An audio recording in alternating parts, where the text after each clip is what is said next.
Yes, hi everyone. I welcome you to the second video in this series जहाँ पे हम लोग APIs के related discuss कर रहे हैं.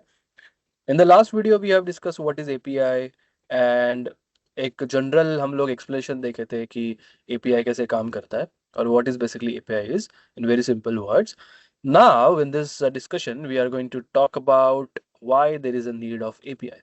So हम लोग quickly API की क्यों ज़रूरत है वो topic पे जाते हैं and we will start with the important discussion which is required for this particular video.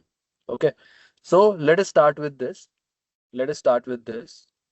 So मान लो कि आपके पास एक वेबसाइट है बट सडनली क्या हुआ, हमें कुछ कंपनीज ने अप्रोच किया जैसे कि मेक माई ट्रिप, यात्रा और एग्जीगो.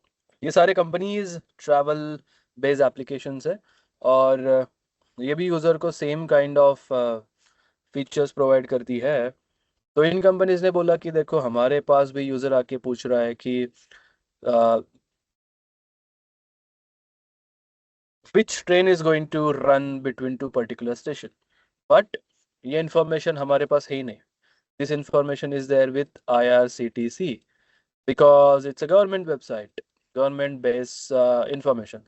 So Make My Trip, Yatra, Ixigo, all these companies come to IRCTC and they ask, they request to IRCTC that please give information to access to this information for us, and they are also ready to pay for some money for this particular website. तो IRCTC के बंदों ने उन्होंने सोचा कि this can be a very good business model कि हम अपने यूजर को तो ये इन्फॉर्मेशन दे ही रहे, और if the websites needed that, so we can also give this permission and we can charge some money. We can also earn money for this. So the only problem for this is हम ये चीज़ को implement कैसे करें. Technically speaking हमें एक तरीके से make माई trip, यात्रा और एग्जीगो को हमारे डेटाबेस में रखे हुए इंफॉर्मेशन का एक्सेस देना है, राइट. मेक माई ट्रिप भी एक सॉफ्टवेयर है, यात्रा भी एक सॉफ्टवेयर है, Exigo is also one of software. Now what we want is these three softwares, uh, we want to access information uh, inside our database with the help of these three softwares. तो आपको ये I guess ये बात समझ में आई होगी कि आप किसी भी कंपनी को डेटाबेस का डायरेक्ट एक्सेस नहीं दे सकते हो. व्हाट इफ कल को उन्होंने हमारे डेटाबेस में कुछ गड़बड़ कर दी, तो नेक्स्ट ऑप्शन ये है कि व्हाट इफ हम उनको अपने बैकएंड का एक्सेस दे दें. सो इफ यू रिमेंबर, हमारे बैकएंड में हम लोगों ने एक फंक्शन बनाया था फेच ट्रेन करके, जिसको अगर दो ट्रेन का नाम दोगे तो वो पलट करके आपको बताएगा कि दो स्टेशन के बीच में वो डेट पे कौन से ट्रेन चल रहे. So what if you make my trip वाला सॉफ्टवेयर इज बैकएंड कंपोनेंट के साथ में इंटरेक्ट कर ले. मतलब यहाँ से मेक माई ट्रिप क्या करे कि दो स्टेशन का नाम भेजेगी और एक डेट भेजेगी, बैकएंड उसको रिसीव कर लेगी और पलट करके वो रिस्पॉन्स वापस मेक माई ट्रिप पे भेज दे और मेक माई ट्रिप अपने यूजर को वो डेटा दिखा दे. So this can be a possible solution and यही ये सेम काम आप यात्रा के साथ भी कर सकते हो, यही सेम काम आप एक्सियो के साथ में भी कर सकते हो. Now the only problem is since आपका बैक एंड खुद में एक इंडिपेंडेंट एप्लीकेशन नहीं है, वो आपके पूरे एप्लीकेशन में एक छोटा सा पार्ट है और वो पार्ट बाकी के कंपोनेंट्स के साथ बहुत टाइटली कपल्ड है. एंड दैट इज वाई आप ये वाला टेक्निक भी यूज नहीं कर सकते हैं, विच मीन्स कि आप किसी भी तरीके से अपने डेटाबेस में रखा हुआ इंफॉर्मेशन को किसी भी थर्ड पार्टी के साथ शेयर नहीं कर सकते. ये इंफॉर्मेशन सिर्फ और सिर्फ शेयर होगा आपके खुद के एप्लीकेशन में, जो मोनोलिथिक एप्लीकेशन आपने बनाया है. सब आप खुद के सोच के देखो कि ये कितना बड़ा रेस्ट्रिक्शन है. IRCTC is a big company जो और बहुत पैसा कमा सकती है इन अलग अलग वेबसाइट से. You cannot earn money because of your website is not allowing this thing. आपकी वेबसाइट अलाउ ही नहीं कर रही. And this is precisely a problem that we are talking about. ये एग्जैक्ट प्रॉब्लम को सॉल्व करता है APIs. कैसे? Let's see this. तो इस प्रॉब्लम को सॉल्व करने के लिए जो पहला स्टेप आप लेते हो वो ये होता है कि आप मोनोलिथिक आर्किटेक्चर यूज करना बंद कर देते हो एंड आप आपके एप्लीकेशन को डीकपल करते हो, विच मीन्स कि आप अपना बैक एंड अलग से बिल्ड करते हो, फ्रंट एंड अलग से बिल्ड करते हो, विच बेसिकली मीन्स कि आपका back end will be a different software application and your front end will be different software application. So आपका back end will be different software application and आपका front end will be different software application. So होगा क्या basically आपका backend और आपका सारा information वहीं पे है, बट आपके पास एक अलग सॉफ्टवेयर एप्लीकेशन है जो सिर्फ बैकएंड हैंडलिंग के लिए आप यूज कर रहे हो. तो यहाँ पर अभी भी वो फंक्शन लिखा हुआ है फेच ट्रेन्स बोल के, जिसको अगर आप दो ट्रेन का नाम और दो स्टेशन का नाम और एक डेट दोगे तो ये जा करके आपके डेटाबेस से वो इंफॉर्मेशन फेच करके ला सकता है, right. But this is an independent application now, it is not connected to front end. ठीक है. सो अब आप क्या करते हो, इस बैकएंड एप्लीकेशन के आगे एक लेयर ऑफ एपीआईज लगाते हो. ठीक है. सो एपीआई होता क्या है, API is basically a set of and points. ठीक है. आप इसको ऐसे समझ सकते हो कि ये एक भी एक कुछ फंक्शंस ही है, बट ये थोड़े स्पेशल टाइप ऑफ फंक्शंस है जो पब्लिकली इंटरनेट पे सबको दिखाई दे रहे हैं और कोई भी इनको एक्सेस कर सकता है. ठीक है. तो यहाँ पर मान लो कि आपने एक एंड पॉइंट बनाया by the name of trains बोल के. सो ये trains nothing but is a function, but a special function which is available or present on the internet, which means कि कोई भी इसके URL पे हिट करके इसको एक्सेस कर सकता है. अब इस फंक्शन के अंदर आपने क्या कोड लिखा, आपने इस फंक्शन के अंदर ये लिखा कि जैसे ही कोई इस URL पे हिट करेगा irctc.com/trains पे, irctc.com let's say /train. सो हम लोग क्या करेंगे, फट से बैकएंड से ट्रेन्स वाले फंक्शन को कॉल कर देंगे.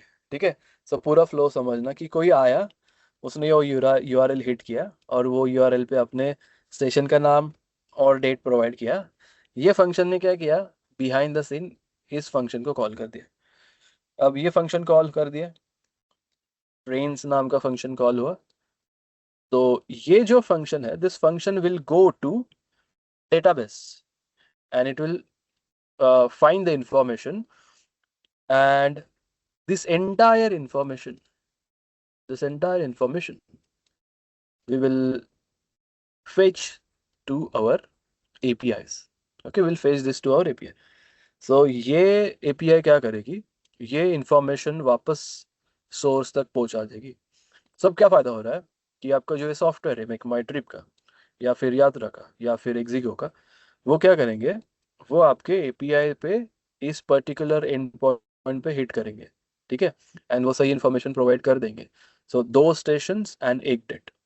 सो ये एपीआई आपको पलट करके आपके बैकएंड के फंक्शन को हिट कर देगी, बैकएंड का फंक्शन डेटाबेस को हिट कर देगा, डेटाबेस से डेटा वापस आएगा, बिल्कुल इसी पाथ से वापस मेक माई ट्रिप, यात्रा और एग्जीगो तक पहुंचा देगा. सो इसमें आप ध्यान दो कि तो बस दो चीज़ें आपने अलग की हैं. पहला, आपने अपने बैकएंड को डीकपल किया है, अलग कर दिया from the front end, so your front end and back end are decoupled. And second thing is, so we'll write down this we'll write down this we'll write down this. So what we did is we decouple our back end from front end. And second thing is, अब किसी को भी आपके backend को access करना है, he will or she will access backend with this path, that is, she will call this function which is trains, and then that function will check the information which is present in the database, and that information database will be fetched to the API. So it will be accessed by this particular method. So backend directly internet पर available नहीं है, but इस API के help से, इस API के and point के help से आपका बैकएंड इंटरनेट पर अवेलेबल है। सो आप यहाँ पे कई तरह के कंस्ट्रेंट लगा सकते हो, आप कई तरह के कंस्ट्रेंट लगा सकते हो, यहाँ से कोई malicious इंफॉर्मेशन ना भेज पाए। So you can add lots of constraints in this. So for example, I don't want malicious information. मुझे malicious information नहीं चाहिए. So that constraint can also be added over here. Okay. So that आपके backend को कोई affect ना कर पाए. Right. So I hope you got the entire big picture for this. Now what is interesting thing? Joe, what is your front end? The important thing is your front end is different application now. Your front end is different application. Now, if you want to communicate with your back end, so it should also use the same path, and the path is वो रास्ता रहेगा, वो front end आपका एपीआईएस के through बात करेगा, front end आपका एपीआईएस के थ्रू बात करेगा, फ्रंट एंड आपका एपीएस के थ्रू बात करेगा, और बैकएंड डेटाबेस से बात करेगा, बैकएंड डेटाबेस से बात करेगा, और फिर ये इंफॉर्मेशन वापस आएगा और फ्रंट एंड को मिलेगा। तो यहाँ पर आपको front end is not a special, आपका फ्रंट एंड को भी वही ट्रीटमेंट मिलेगा जो मेक माई ट्रिप, यात्रा और एक्जिगो को मिल रहा है। बट ये पूरी चीज इंप्लीमेंट करने से फायदा क्या होगा कि आपका डेटाबेस के अंदर जो नॉलेज है, इंफॉर्मेशन है, now it is available for all. And now what IRCTC can do is बहुत आसानी से अपना डेटाबेस के इंफॉर्मेशन को दूसरे को प्रोवाइड कर सकता है और पलट करके रेवेन्यू जनरेट कर सकता है। सो आई होप आपको बड़ा पिक्चर समझ में आ गया कि एपीआई एग्जैक्टली कैसे पिक्चर में आ रही है, क्या प्रॉब्लम सॉल्व कर रही है। वो मैं आपको बताता हूँ कि ये वाली प्रॉब्लम सॉल्व करने के अलावा एक और बड़ी प्रॉब्लम एपीआई ने सॉल्व की, and that is something which we are going to do discuss next. कि अब अब मान लो कि दूसरी वाली प्रॉब्लम डिस्कस करने के पहले एक चीज के ऊपर मैं आप और थोड़ा सा फोकस करने के ऊपर दिखाता हूँ। Now let's go to definition back which we have discussed. So the discuss is APIs, the definition is APIs are mechanism. APIs are mechanism that enable to softwares components such as the front end and back end of an application to communicate with each other using a defined set of rules and protocols and data format. Okay, so this was a discussion, right? Okay. So APIs are mechanism that enable two software components such as front end and back end of an applications to communicate with each other using a defined set of rules and protocols and data format. अब I guess आपको सबसे पहले ये समझ में आ गया कि कैसे एपीआई एक कनेक्टर का काम कर रहा है bye connecting two pieces of softwares. एक सॉफ्टवेयर है हमारा IRCTC का backend, and one software is IRCTC backend and another is यात्रा और एक्जिगो। तो कनेक्टर का काम कैसे कर रहे हैं यहाँ पर आपको समझ में आ गया। ना वहाँ पे और एक चीज लिखी है कि ये पूरा का पूरा कम्युनिकेशन हो रहा है वो यूजिंग एपीआई कुछ और प्रोटोकॉल को फॉलो करके होता है। तो यहाँ पर भी आप अगर नोटिस करोगे तो सिंस इस एपीआई से कम्युनिकेट जो मैं कर रहा हूँ एज मेक माई ट्रिप और एक्जिगो, ये सारा कम्युनिकेशन मैं इंटरनेट पे कर रहा हूँ। सो यहाँ पर हम लोग जो प्रोटोकॉल फॉलो करने वाले हैं, तो the protocol over here which we are going to follow is is HTTP. Okay, so जब यहाँ पर आप रिक्वेस्ट भेजते हो एपीआई के पास, एपीआई जाता है बैकएंड से पूछता है, और बैकएंड जाके डेटाबेस से पूछता है, पलट करके जो इन्फॉर्मेशन आता है, तो एपीआई जब मेक माई ट्रिप को इन्फॉर्मेशन वापस देती है, तो ये जो इन्फॉर्मेशन है वो स्पेसिफिक फॉर्मेट में प्रोवाइड किया जाता है, और इस डेटा फॉर्मेट को बुलाया जाता है JSON. JSON. So JSON is a special data format जिसको आप यूनिवर्सल डेटा फॉर्मेट बोल सकते हो, जिसको कोई भी जिसको कोई भी जिसको कोई भी लैंग्वेज समझ सकता है, प्रोसेस कर सकता है, यूज कर सकता है. अब क्यों हम जेसॉन में रिस्पॉन्स लौटाते हैं, ये एक बार समझते हैं.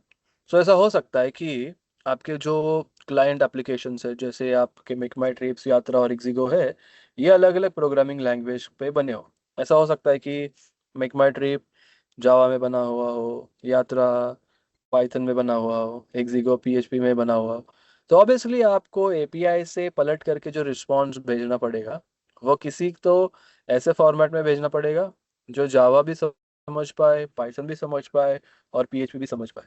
And that is why we are going to select universal data format, which is JSON. So that's why we have selected JSON format. ठीक है. अब JSON फॉर्मेट, JSON डेटा आप जावा को भी देते हो, पाइथन भी देते हो, PH को भी देते हो. All of these language are capable of understanding all of these languages are capable of understanding JSON as well as interacting with JSON. ठीक है. So that is why API से पलट करके आप कभी भी रिस्पॉन्स मिलेगा वो JSON फॉर्मेट में होगा. And we'll discuss that whenever we are going to discuss, और आगे जाके हम लोग फास्ट API से कुछ एप्लीकेशंस बनाने वाले. At that time we will be, I will show you कि हम भी जो रिस्पॉन्स रिटर्न कर रहे हैं वो रिस्पॉन्स जेसॉन के फॉर्मेट में होगा. और जेसॉन कोई बहुत बड़ी चीज़ नहीं है. अगर आप जेसॉन को नहीं पता आपको, तो पाइथन में अगर आपने कोड किया और आपने डिक्शनरीज देखिए, तो JSON is very very similar and बिल्कुल वैसा ही दिखाई देता है. And will see that. Okay, आगे जाके कोड के टाइम पे I will show you what is JSON format. So यही दो तीन चीज़ें मुझे डिस्कस करनी थी. सबसे पहले मुझे आपको रिमाइंड करना था कि सच में APIs act as a character between this. And second चीज मुझे डिस्कस करना था कि APIs का कम्युनिकेशन प्रोटोकॉल्स यूज करके होता है. हमारे केस में it is HTTP.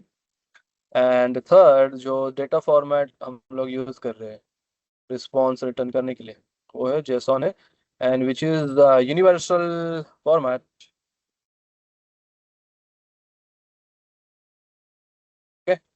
So client किसी भी फॉर्मेट में लिखा हुआ है, it can be either Java, Python, PHP, but it should be universal format, which is JSON. Okay, now we'll discuss about some historical background, and that is something which we'll do in the part 3. So we'll go with history, and we are in the historical thing. In the next part, we are going to discuss about the smartphone era. जब भी हम लोगों का smartphone era था, what happened at that particular time. We have discussed this. We are going to discuss this. So that's all we have for this particular video, guys. And if you have any sort of questions, if you have any doubts, if you have anything to discuss, you can write down in the comment and we'll pick that up and we'll discuss that. Okay. So that's all we have. Thank you, everyone. Take care and happy learning. Bye.